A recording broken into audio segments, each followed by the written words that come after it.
Ini soal kedekatan dengan Cina ini, Bu Nita ini pernah, Mbak Nita ini pernah ikut KTT, menghadiri di 2016. Nah itu kebaca nggak kedekatan Venezuela dengan Cina itu? Seberapa mesra waktu itu kelihatannya? Sebenarnya ya kalau dilihat dari fakta-faktanya aja ya, sebenarnya presidensi waktu itu sih nggak datang ke KTT gerakan non-blok ke-17 ya tahun 2016 itu.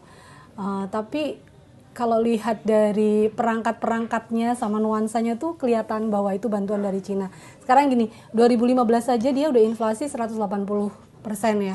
Kemudian waktu September saya ke sana itu 2016 itu inflasi sudah 240%.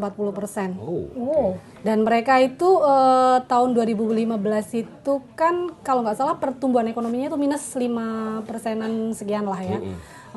Waktu itu sebenarnya mereka harusnya menggelar KTT gerakan non-blok itu di tahun 2015.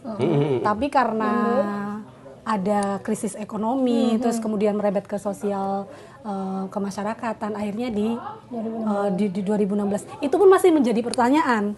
Soalnya loh dia krisis. Kok bisa nekat gitu loh gelar KTT gitu. Akhirnya pas kami juga yang berangkat dari sini juga bertanya-tanya kan.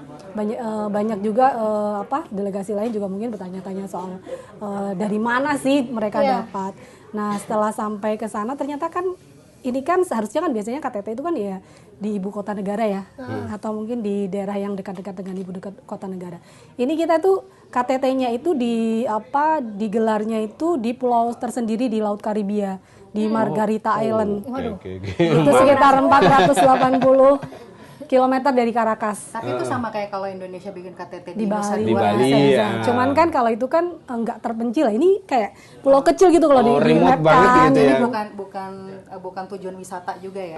Tujuan wisata juga sebenarnya, cuman belum terlalu ramai kalau nggak salah waktu itu ya. Terus tapi waktu sampai ke sana tuh kita ngelihat kayak mobil-mobilnya, bis-busnya itu baru. Dan itu mereknya tuh merek-merek Cina itu loh.